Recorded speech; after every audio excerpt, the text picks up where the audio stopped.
Sekarang, Eropa sedang mengalami dualisme soal perang Rusia-Ukraina. Dari yang awalnya mendukung 100%, sekarang mulai diam-diam mendukung Ukraina untuk rela menyerahkan beberapa wilayahnya kepada Rusia. Halo semuanya, nama saya Michael. Selamat datang di channel saya, Sikutu Buku. Kali ini saya akan bahas adanya dualisme pandangan negara Eropa soal perang Rusia-Ukraina. Di awal perang, negara di Eropa kompak mendukung kedaulatan Ukraina dan memberikan bantuan terus-menerus, entah itu bantuan militer, bantuan kemanusiaan, dan sebagainya. Seiring berjalannya waktu dan tidak ada tanda perang akan usai, beberapa negara besar di Eropa mulai punya pandangan yang berbeda. Mereka mulai merasa Ukraina harus merelakan beberapa wilayahnya dicaplok oleh Rusia agar perangnya bisa selesai. Maklum saja, kondisi ekonomi negara mereka juga sedang tidak baik. Pasca pandemi COVID-19, harga energi dunia yang tinggi, dan inflasi yang tinggi. Semua hal ini membuat negara besar di Eropa mulai berpikir agar perang Rusia-Ukraina berhenti secepat mungkin. Sebelum kita mulai, buat kalian yang mau support channel ini agar terus berkarya, caranya gampang banget. Kalian cukup klik subscribe dan nyalakan loncengnya. Dukungan kalian membantu banget supaya kita bisa rutin posting dan bersama-sama belajar di channel ini. Beberapa jam saat Rusia pertama kali menyerang Ukraina, para pemimpin Uni Eropa langsung mengadakan pertemuan darurat di Brussels, Belgia untuk menentukan sikap. Setelah pertemuan tertutup, Presiden Ukraina Volodymyr Zelensky ikut serta melalui telekonferensi. Momen itu sungguh membekas bagi para pemimpin Uni Eropa. Zelensky sedang berada di dalam bunker dan menggunakan t-shirt warna hijau. Dia berkata, kalau ini mungkin saja terakhir kalinya para pemimpin Uni Eropa melihat dia hidup. Zelensky juga meminta bantuan kepada para pemimpin Uni Eropa kalau perang ini bukan hanya soal perjuangan rakyat Ukraina, tapi juga perjuangan Eropa. Pesan inilah yang sangat membekas dan mendorong para pemimpin Uni Eropa untuk bertindak. Presiden EU lalu berbicara kepada publik kalau perang ini bukan hanya soal Rusia merupakan negara yang agresif soal wilayah kekuasaan, tapi sesuatu yang lebih besar lagi.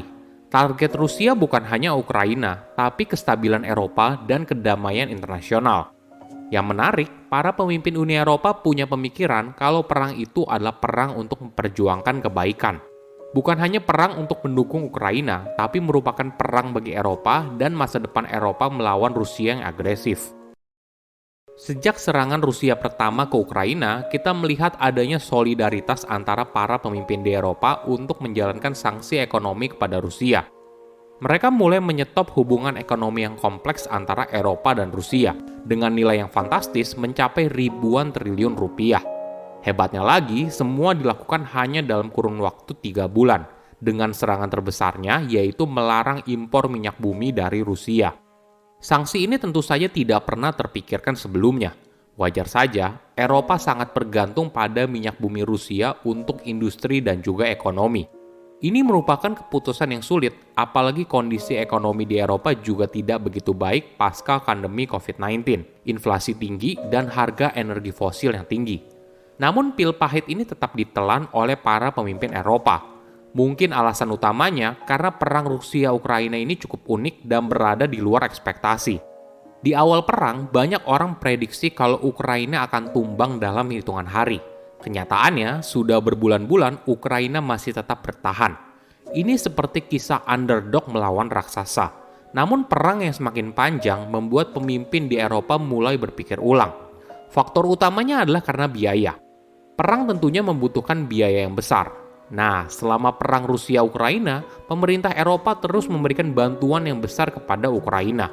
Mulai dari bantuan militer, bantuan kemanusiaan untuk para pengungsi, hingga yang paling besar adalah biaya yang berasal dari sanksi ekonomi Rusia dan akhirnya menjadi harga energi yang tinggi dan juga inflasi yang tinggi.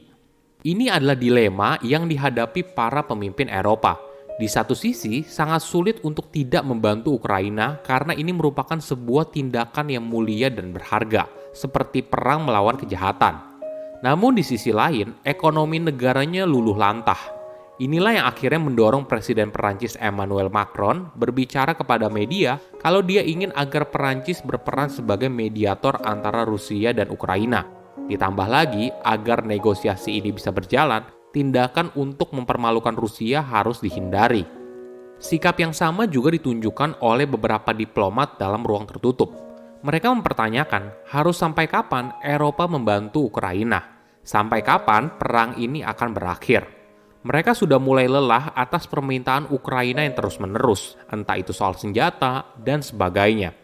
Namun tidak semua negara di Eropa merasa kalau Ukraina harus mengalah dan membiarkan Rusia mengambil beberapa wilayah mereka.